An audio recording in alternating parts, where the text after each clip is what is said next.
आमतौर पे अपनी तरफ से एम्प्लॉयर बहुत ज्यादा अवॉइड करता है, वो कहता नहीं यार मैं सैलरी अच्छी दे देता हूं, टैक्स की जिम्मेदारी तुम्हारी।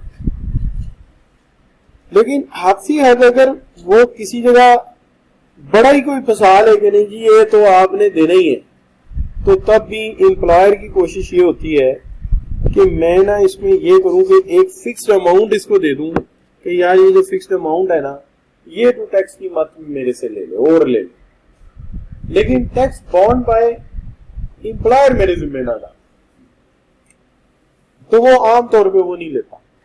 मैंने क्या समझाया, आमतौर पे टैक्स की जिम्मेदारी एम्प्लॉयर नहीं लेता, अगर लेता भी है तो एक लमसम अमाउंट देके फारिग हो जाता, वो पूरा टैक्स देने की जिम्मेदारी कभी भी नहीं लेता। लेकिन फिर भी कुछ ना कुछ जरूर कोई आटे में नमक के बराबर होंगे जो ये काम करते होंगे, इसलिए ये सिचुएशन हमारे कोर्स का हिस्सा है कि अगर वो पूरे टैक्स की जिम्मेदारी ले ले तो फिर क्या हो। तो बहरहाल हम सबसे पहले तो यहां से शुरू करते हैं, tax free salary to employ. तो कहता है कि where an employer agree to pay tax chargeable on the employ salary, जहां पर जो एम्प्लॉयर है वो एग्री हो कि तुम्हारी सैलरी का टैक्स भी मैं ही दूंगा, तो कहता है then the amount so paid shall be treated as additional benefit to employ. तो वो जो रकम होगी वो क्या काउंट होगी, एडिशनल बेनिफिट काउंट होगी। This salary income of the employee shall be gross up by the amount of tax payable by the employer. तो जो एम्प्लॉयर ने पैसा दिया है टैक्स की मद में वो भी उसकी सैलरी का हिस्सा बने। क्लियर जी? तो क्या समझ आई, where employer took the responsibility to pay tax on the employ salary, the amount paid as a tax for against the salary of the employee will considered as additional benefit paid to the employee and it is taxable,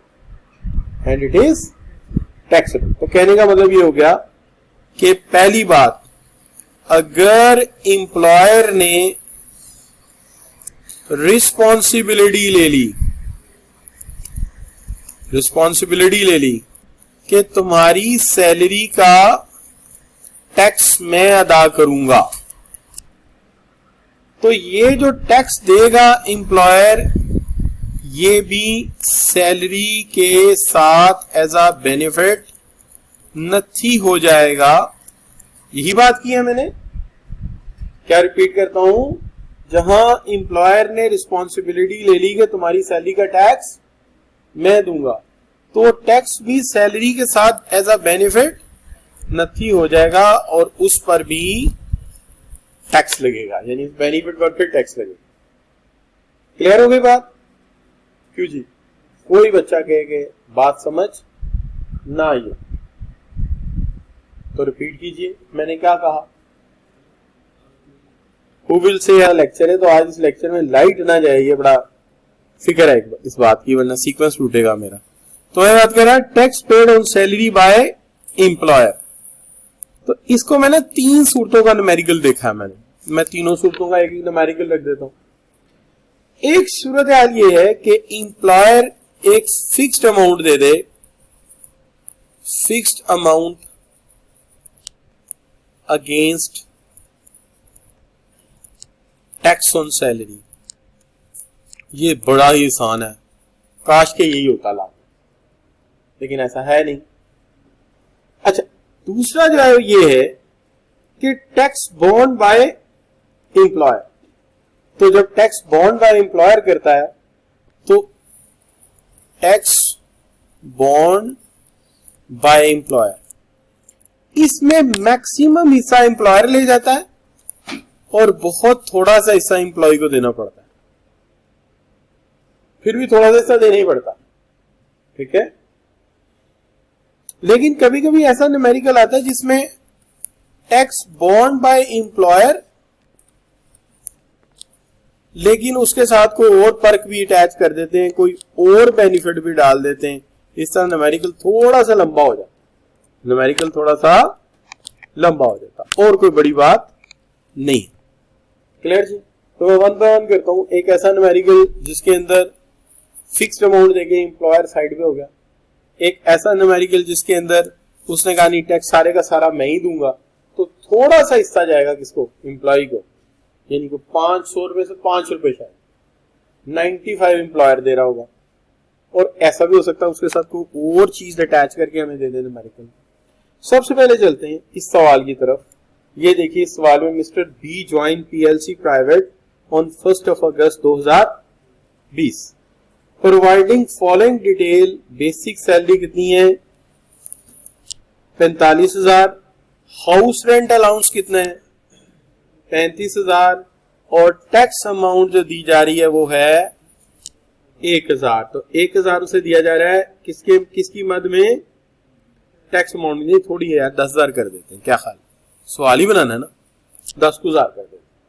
10,000 उसे दिया जा रहा है tax amount के लिए, ठीक है। तो इसको 1,000 थोड़ा है, एक वैल्यू ऐड कर देते हैं इसके अंदर, कौन सी वाली? 0 एक बढ़ा देते हैं, चलो कॉमा बाद में लगते रहेंगे, ये ठीक हो गई जी बात। अब बच्चों बात ये है कि बंदे ने ज्वाइन किया 1 अगस्त को, तो जुलाई में तो कोई तनख्वाह ना मिली उसे सैलरी कब मिलेगी? जाकर अगस्त में भी नहीं मिलेगी, सितंबर में मिलेगी।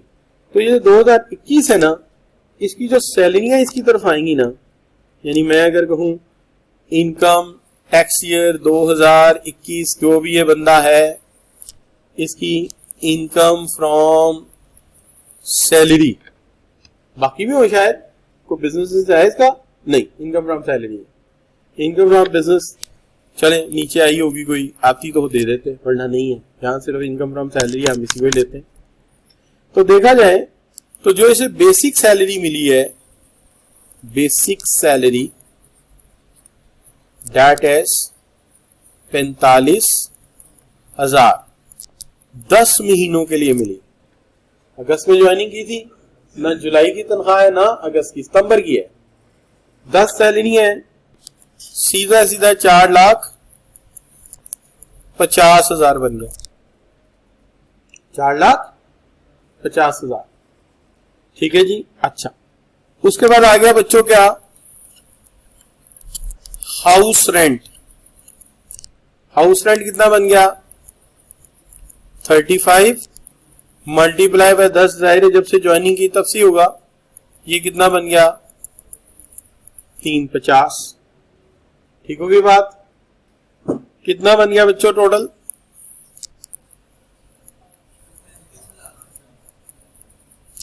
8 लाख, ठीक है। वो अक्सर पेन जो है ना लिख पूरा देते हैं हम, लेकिन वो होता है जरा हाइट ले ले तो निकल जाता है, डॉट बन के मिट जाता है। क्लियर बच्चों? No problem. ये बन गई उसकी क्या? ये उसकी टोटल इनकम आ गई, टोटल इनकम। लेकिन एक टैक्स बेनिफिट पर्क भी मिला हुआ है, वो कितना है? लॉ ये कहता है कि अगर कोई टैक्स बेनिफिट मिला तो वो भी सैलरी में जमा करके टैक्स लगाना है, यही लॉ कहता है ना जी। तो क्या करेंगे? वो जो उसको मिला है टैक्स बेनिफिट, वो इसके अंदर क्या होगा? ऐड होगा। कितना है? 10,000। तो ये 8,10,000 बन गई, ये बन गई उसकी टैक्सेबल इनकम। अच्छा, एक बात है, अगर इसके अंदर इनकम फ्रॉम बिजनेस होती तो वो नीचे ऐड होती, इनकम फ्रॉम कैपिटल गेन होती वो भी ऐड होती, तो फिर टोटल आ जाता, ठीक है। और अगर ज़कात होती तो सबका टोटल होने के बाद ज़कात माइनस करने के बाद आप टैक्सेबल इनकम डिक्लेयर करें। क्लियर जी? तो यहां और कोई बात बताने वाली है? इसको कोई बच्चा ऐसा तो नहीं इसको टैक्स लगाना ही नहीं आता, टेबल को देख के टैक्स लगाना ना आता हो? कोई बच्चा? हर बच्चे को आता है, लगा लेंगे। कौन से स्लॉट में आएगा? शाबाश, दूसरे वाले में यहां आ जाए, ठीक है। छोड़ दें आप पे, कोई मसला नहीं है। चल, अच्छा बच्चों, अब दूसरा जो केस आ गया ना, वो है टैक्स बॉर्न बाय एम्प्लॉयर। तो बात यह है कि tax born by employer mister A provided following information. Basic salary कितनी है? 3,40,000 और हाउस रेंट कितना है? 1,30,000 को बड़ा आदमी। और साथ क्या है? Tax on salary to be borne by employee. अब यहां पे मसला ये जी कि जब कहते हैं ना टैक्स बॉर्न बाय एम्प्लॉयर तो एक लूप चल जाता है। सैलरी आई, ठीक है जी, टैक्स बेनिफिट ऐड किया, टैक्स बेनिफिट ऐड किया, इस पे टैक्स लगा दिया। अब ये टैक्स क्यों ऐड किया? किसने दिया था? अब ये जो टोटल आया इस पे भी टैक्स किसने दिया? दोबारा ऐड करो, फिर टैक्स लगाओ, फिर टैक्स किसने दिया? फिर दोबारा ऐड करो। तो ये कुछ इस तरह की सिचुएशन है। हम 4 दफा कर लें, 3 दफा मिनिमम कर लें तो काम चल जाएगा। वैसे होना ही चाहिए कि एंड तक जाएं आइडियली, जहां जाके आखिरी हद तक इंक्रीमेंट ही बंद हो जाए टैक्स। हर लूप के बाद इंक्रीमेंट कम होगा ना, एक वक्त आएगा इंक्रीमेंट बिल्कुल कम हो जाए। अच्छा, इंक्रीमेंट मींस टैक्स जो अमाउंट है उसमें इंक्रीमेंट। तो मैं इसको लेके चलता हूं, फिर आपको जरा न्यूमेरिकल की थोड़ी सी सेंस भी होती जाएगी साथ साथ ही।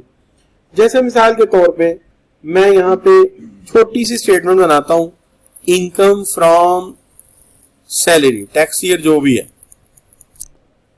इनकम फ्रॉम सैलरी में मैं सबसे पहले लिखता हूं उन साहब का बेसिक सैलरी। तो बेसिक सैलरी कितनी है उनकी? 3,40,000।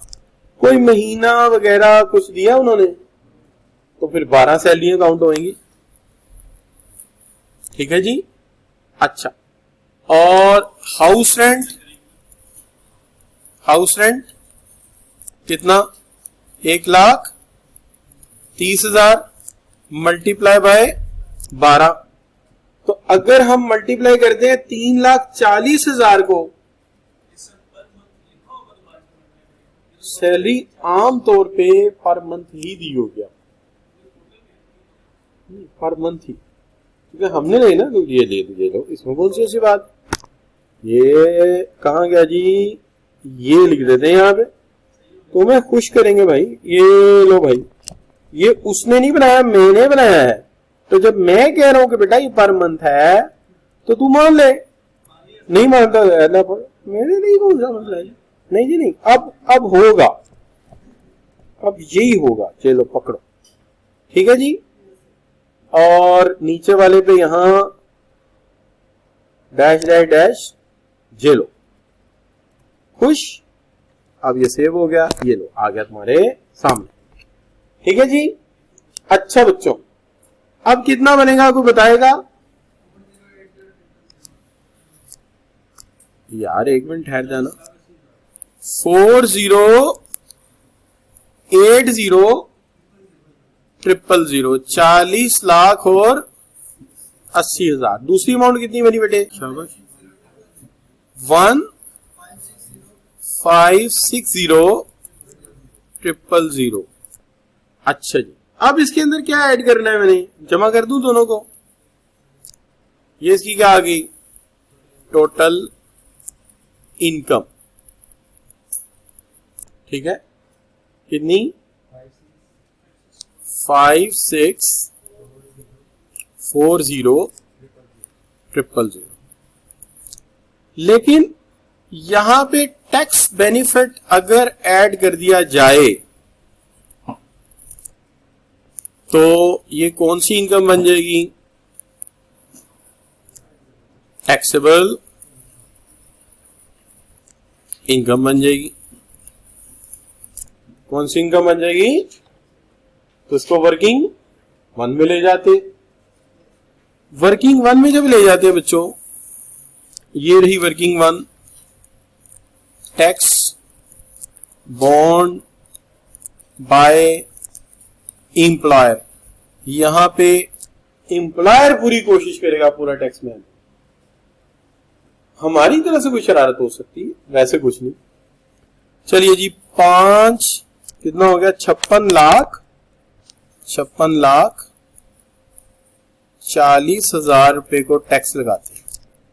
56,40,000 को जब हम टैक्स लगाते हैं तो कहां आता है,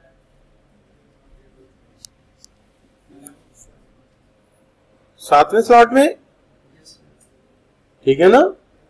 तो सातवें स्लॉट में मिनिमम का कितना, 6,70,000 और इजाफी का 22.5। तो यहां लिख लेते हैं 6,70,000 जमा 56,40,000 माइनस 50 lakhs मल्टीप्लाई बाय 22.5%। कितनी अमाउंट आ गई बच्चों,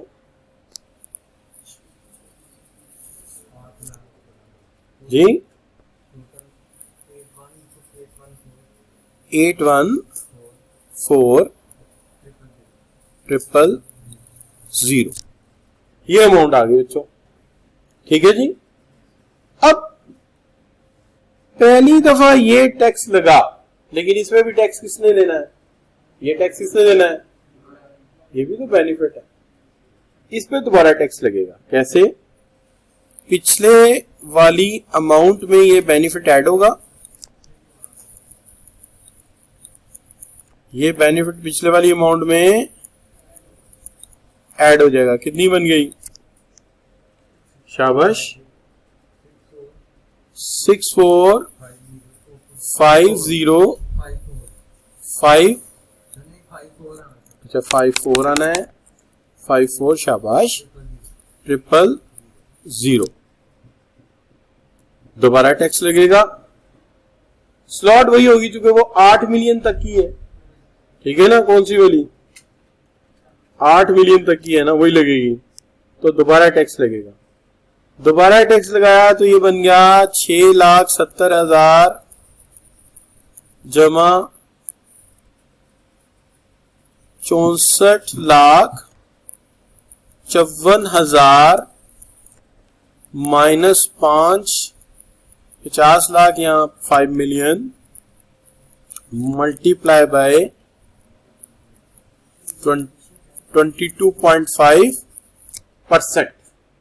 क्यों दोबारा टैक्स लगा, क्योंकि ये टैक्स भी उसका बेनिफिट है, तो मैंने सैलरी में वो बेनिफिट ऐड करके दोबारा टैक्स लगा दिया उसको। मुश्किल बात तो नहीं है, ये सैलरी और ये वाला बेनिफिट दोनों जमा किए, जैसे पिछली बार दोनों को जमा करके टैक्स लगाया था वैसे ही टैक्स लगाया मैंने। अच्छा, अब टैक्स कितना आ गया, 99,715,000, ये आ गया। मैं इसको स्टेप बना देता हूं, ये मेरा स्टेप 1, ये मेरा स्टेप 2, एक स्टेप और ले लेता हूं बस, फिर वापस चला जाऊं। क्या 56,40,000 जो उसकी बेसिक, वहां से मैं लेके आया हूं टोटल इनकम, उसके बाद उसको अभी तक जो टैक्स बेनिफिट मिला वो मिला है कितना जी, 9,97,150, ये उसमें जमा हो गया। कितना बन गया, 667,150। इसको दोबारा मैंने टैक्स लगाया, बार वही रहेगी मेरी, स्लैब वही रहेगी, 8 मिलियन तक की है, तो 1.5 minus 5 million 50 lakh multiply by कितना आ गया टैक्स, शाबाश 1038,358। ठीक है बच्चों। अच्छा जी, तो ये बन गया बच्चों कितना, 10,38,358। अब उठा के मैं इसको यहां ट्रांसफर कर देता हूं। 3 दफा मैंने कोशिश कर ली, कंप्यूटर होता तो उससे ज्यादा कर लेता। अच्छा, 10,38,358 जमा कर दिया जी। इसमें कितना बन जाएगा? असल में तो ये चौथा स्टेप हो रहा है। अच्छा, कितना बन गया? 667,8,358। ये बन गई टैक्सेबल इनकम। इसको लगा देते हैं टैक्स लाइबिलिटी। कितना टैक्स लगेगा? वही बार आएगी ना 8 मिलियन वाली बार, तो वही आएगी, स्लैब वही आएगी, यही वाली 5 से 8 मिलियन तक की। तो चलिए वापस चल के लगा देते हैं इसको एक दफा फिर। कितना जी? 6,70,000 जमा 6,6,7,8,3,5,8 माइनस 5 मिलियन मल्टीप्लाई बाय 22%, 22.5%। कितना हो गया बच्चों? 10,47,630। ठीक हो गई बात। अब ये टैक्स आ गया। अब ये जो टैक्स आया है इसमें से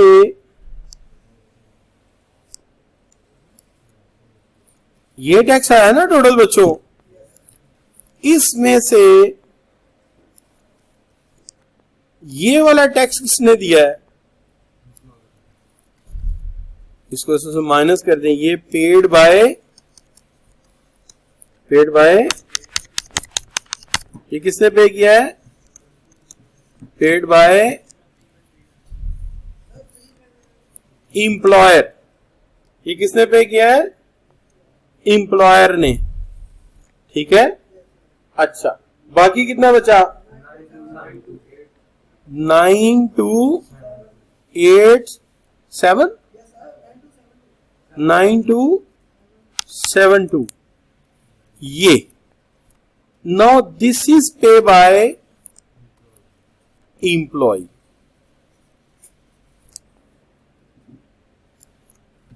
ठीक है जी। तो रिहर्सल क्या हुई? टैक्स लगा एम्प्लॉय को, एम्प्लॉयर आगा नहीं मैं दूंगा, तो दो, दे दिया, बेनिफिट है, सैलरी में दोबारा ऐड करो, फिर ऐड हुआ, कौन टैक्स देगा? मैं दूंगा, दे दो, दे दिया, बेनिफिट। फिर टैक्स कौन देगा? मैं दूंगा, दे दो, दे दिया, क्या है? ऐड करो। ठीक है। लड़ते लड़ते हो गई गुम, एक की चोंच एक की दुम, खत्म होगी बात। 3 दफा लगाया, कंप्यूटर होता तो और मिनिमाइज कर देता। अब ये सर मिनिमाइज का हुआ, हमें तो टैक्स बढ़ता हुआ नजर आ रहा है।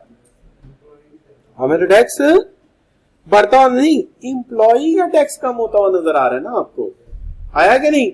जैसे मिसाल के तौर पे पहली दफा जब टैक्स लगा ना बच्चों, तो पहली दफा टैक्स लगा इसके ऊपर 8,14,000 कितना? शाबाश, 8,14,000। दूसरी दफा लगा 9,97,15 माइनस 8,14,000 क्या बचा बताओ? ये स्टेप 1, ये स्टेप 2। शाबाश बेटे 183,150 कितना रह गया? ठीक है। अच्छा अब जरा एक दफा फिर एक हेल्प करो कि 1038 पिक्चर मेरे पास है 359 इसमें से माइनस कर दो मुझे 997150 41209 ये कौन सा स्टेप है? स्टेप 3। अच्छा ये स्टेप अगर जारी रहते ना तो इसने मजीद रिड्यूस होते जाना। क्लियर? लेकिन हमारे पास 4 स्टेप से ज्यादा किसी भी बुक में नहीं बने और ना ही कभी एग्जामिनर ने सोल्यूशन में भेजा। 3 तक भी आए तो हमने कहा 3 है ना, फिर चौथा स्टेप खुद बन जाता है जब वो माउंट इधर से इधर स्टेप डाउन करते हैं वर्किंग। क्लियर जी? तो ये हो गया जी बच्चों, पता लग गया। अब 2 बातें समझ आई। अब एक बात तो ये समझ आई कि क्यों एम्प्लॉयर इस बात से भागता है कि यार टैक्स तुम देना, लेकिन अगर फंस जाए तो पहला हल क्या निकालता है? 99.99% केसेस में फिक्स अमाउंट लेके साइड पे हो जाता है। अरे बाकी कौन मुसीबत है फंसे इसमें? लेकिन कोई ऐसी सूरत हाल हो जाती है, कोई ऐसा साइंटिस्ट है, कोई ऐसा एक्सपर्ट है, वो मानता ही नहीं है, वो कहता है नहीं नहीं मेरे पैसे तू नहीं देने हैं। तो फिर वो क्या करे? फिर वो कहता है अच्छा यार चल फिर ऐसा कर लेता हूं कि इतने स्टेप डाउन तक मैं कर लेता हूं, बाकी के जो रह जाएंगे ना वो थोड़ा टोकन सा होगा तुम दे। तो देखे टोकन ही है ना, कितना बड़ा टैक्स की अमाउंट है, उसमें से 9,272 रुपए देना क्या मुश्किल काम। ठीक है जी। अच्छा चलिए बात समझ आ गई। अब ऐसा भी सवाल बाजू का तो हो सकता है ना जी कि जिसमें टैक्स बॉन्ड बाय एम्प्लॉयर लिखा हो, साथ में इनकम फ्रॉम प्रॉपर्टी लिखी हो, क्या ख्याल है? या कोई और चीज ऐड हुई हो तो उसमें ऐड हो जाएगी। अच्छा चलिए इसको करके देखते हैं। मैं यहां लिख देता हूं मिसाल के तौर पे, मैं यहां लिख देता हूं, फर्ज कर लीजिए टैक्स ईयर जो भी है, ठीक है जी। यहां लिख देता हूं इनकम फ्रॉम सैलरी। तो बेसिक सैलरी क्या आई उसकी? शाबाश 3,40,000। अच्छा साल मेंशन नहीं है, ठीक है। हाँ यहां भी है, पर मंथ लिख दें जरा, ठीक है। नहीं बच्चों बाद में जरा आसानी रहती है, नहीं इसको पर ईयर कर देते अपनी आसानी, ठीक है। एक पर ईयर कर दे, बाकी पर मंथ कर देते। चलो अब बच्चों क्या हो गया जी, अब यहां से रेंट कितना आ रहा है? 1,30,000। ये पर मंथ है, ठीक है जी। कितना बन गया? शाबाश करें जरा जी। 40800000। ये कितना बन गया? 15,60,000। ठीक हो गया, सही है जी, नो प्रॉब्लम। अच्छा टोटल किया कितना बन गया? 5640,000। ठीक होगी बात। अब यहां पे क्या कहेंगे? ये कौन सी उसकी टैक्स बेनिफिट यहां डाल दें। अच्छा टैक्स बेनिफिट यहां क्यों डाल दें? इनकम फ्रॉम प्रॉपर्टी में क्यों नहीं डाल रहे? एम्प्लॉयर ने जिम्मेदारी ली है किसकी? सैलरी की। तुम्हारी जो दूसरी सोर्स से इनकम आ रही उसकी जिम्मेदारी उसने बिल्कुल नहीं ली। ठीक हो गई बात। अच्छा अब यहां से अगर आप देखें तो ये सेम अमाउंट है, तो ये यहां से पिक कर लूं, न्यूमेरिकल बनाने का एक ही मकसद था कि स्टूडेंट के जहन में ये बात क्लियर रहे कि अगर कोई दूसरे सोर्स से इनकम आई तो उसका एम्प्लॉयर जिम्मेदार नहीं होगा, क्योंकि बेनिफिट विद सैलरी है, बाकी उसकी चीजों का टैक्स वो उसने देना है, इसने नहीं देना। ठीक हो गई बात जी? वो ऐड होगा उसके अंदर एनटीआर में। अच्छा, तो अब देखिए हम करते हैं इसको, कितना था याद हो गया? चले यहां लिखाइए 10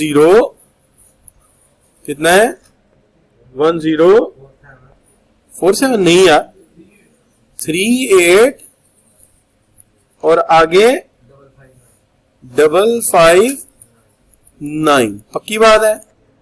ठीक है जी, ये टोटल हो गया उसका।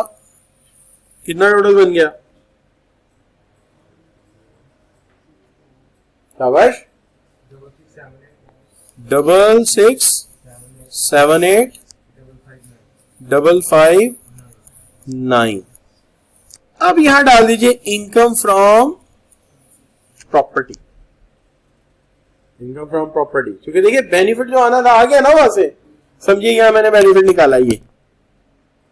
ठीक है, स्टेप 1 किया, ठीक है, स्टेप 1 किया, स्टेप 2 किया, स्टेप 3 किया, कहां? वर्किंग 1। वर्किंग 1 कहां पे? एक्चुअली वर्किंग 1 ये वाली मैंने ले ली, तो रिपीट करने की क्या जरूरत थी यार, प्रैक्टिस तो हुई थी, वहीं से उठा के इधर ले आए। अब ये बेनिफिट मिल गए सैलरी के साथ। सैलरी के बेनिफिट मिलने के बाद इनकम फ्रॉम प्रॉपर्टी ऐड कर दी। कितनी कर दी? 6 लाख। अच्छा, ये जानबूझ के मैंने मल्टीप्लाई से बचने के लिए इसे साल भर का इकट्ठा कर दिया। अगर मल्टीप्लाई करना पड़े तो कर लेंगे आप। अगर फर्ज करें उसने कहा जी 40,000 रुपया पर मंथ रेंट है, तो उससे 12 से मल्टीप्लाई कर लेंगे आप। अच्छा, अब ये क्या आ गया बच्चों? कितना बन गया? 7278,559। अब हम इसको, ये क्या बन गई उसकी टैक्सेबल इनकम। अब इस पर टैक्स लगाइए। कितना टैक्स लगेगा? बार तो वही चल रही है, स्लैब वही चल रही है। अगर स्लैब वही चल रही है तो 6,70,000 जमा क्या? शाबाश, 7278,559 माइनस 5 मिलियन मल्टीप्लाई बाय 22.5%। कितना बन गया बच्चों? 11,675। ये आ गया टैक्स। अब इसमें से इंप्लॉयर ने पे कर दिया कितना? 10,38,559। अब कितना बचा? 1,44,116। अब बच्चों आप देखेंगे कि जब उसने नॉर्मल टैक्स रिजीम में टैक्स लगाया तो इनकम फ्रॉम प्रॉपर्टी का टैक्स उसमें शामिल हो गया। एम्प्लॉयर ने अपना जो सैलरी का टैक्स दिया था वो उसमें से माइनस हो गया। अब ये बाकी कौन पे कर रहा है? एम्प्लॉय। तो क्या इसमें इनकम फ्रॉम प्रॉपर्टी का टैक्स अदा हो गया? बिल्कुल हो गया। क्यों? क्योंकि जब आपने एनटीआर के तहत उसकी टैक्स लायबिलिटी निकाली तो उसके अंदर वो सैलरी भी थी, उसके अंदर वो प्रॉपर्टी का टैक्स भी मौजूद था। ठीक है ना? यानी इस अमाउंट में सैलरी का टैक्स भी है और इनकम फ्रॉम प्रॉपर्टी का टैक्स भी है। अब जो एम्प्लॉयर ने पे किया है इनकम फ्रॉम सैलरी का टैक्स, वो आपने लाके यहां पे क्या कर दिया? इसमें से माइनस कर दिया। जब आपने इसको इसमें से माइनस कर दिया तो बाकी जो बचा उसके अंदर इनकम फ्रॉम प्रॉपर्टी का टैक्स भी था और थोड़ा सा वो जो टैक्स उसका था वो भी आ गया। डन हो गया जी। अच्छा, अब समझ आया कि न्यूमेरिकल क्यों कराना पड़ा दोबारा, कि बाद में आपके ज़हन में आए कि अगर उसके पास और भी सोर्स ऑफ इनकम है तो उसका क्या करेंगे? तो उसका सिंपल ये करेंगे कि एम्प्लॉयर अपने टैक्स दे दे सैलरी के, बाकी आप उसका एनटीआर में टैक्स कैलकुलेट करें, जब एम्प्लॉयर का माइनस करेंगे तो रिमेनिंग तो एम्प्लॉय नहीं पे करना है, तो रिमेनिंग के अंदर प्रॉपर्टी का टैक्स आ जाएगा। या कोई और भी हुआ, इनकम फ्रॉम अदर सोर्स हुआ, इनकम फ्रॉम कैपिटल गेन हुआ तो भी आ जाएगा। जी बच्चे ऐड करके देखेंगे। लेकिन सीधी बात है, देखिए अगर आप बेच रहे होते, क्या अगर आप बेच रहे होते, फर्ज कीजिए कि आप सेल कर रहे हैं पब्लिक कंपनी के शेयर्स, तो वो तो वैसे ही लैदा हो जाएंगे, सेपरेट ब्लॉक ऑफ इनकम में चले जाएंगे ना। और अगर डिविडेंड हुआ तो वो फाइनल टैक्स रिजीम में चला जाएगा, तो वो तो अल्टीमेटली लैदा हो जाएंगे। बीच में तो वही आएंगे जो एनटीआर में अलाउ है, नॉर्मल टैक्स रिजीम, जो उसमें अलाउ नहीं, वो नहीं आएंगे, वो वैसे ही लैदा हो जाएंगे। लैदा हो जाएंगे तो वो ऐड ही नहीं हुए, रोला ही कोई नहीं है। रोला तो उनके जो ऐड हुए थे, तो जो ऐड हुए हैं उसके लिए अलग से एम्प्लॉयर ने जो टैक्स दिया वो माइनस करे, बाकी तो आपने देना। एम्प्लॉयर को भी पता है कि मैंने तो ये दिया है, बाकी जो टैक्स आया वो ये दे रहा है, उसके अंदर प्रॉपर्टी का टैक्स इसका अपना खुद दे रहा है। क्लियर बच्चों? नो प्रॉब्लम जी। बस एक चीज है इसके अंदर जो आपने करनी चाहिए थी, वो क्या? बताओ बताओ बताओ। करना ही चाहिए था, ये आपने अब चेंज करना है सवाल, मैंने सिर्फ शॉर्टकट समझाया। वर्किंग 2 में जाके 6 लाख रुपए में से आपने 1/5 क्या निकालनी है? रिपेयर निकालनी है उसकी, वो लाजिम होती है। ठीक है, तो या फिर ये आप लिख दीजिए after deducting 1/5 repair cost.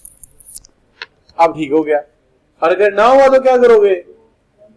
Repair cost जो है वो अलग से निकाल के फिर लाके अमाउंट रखना।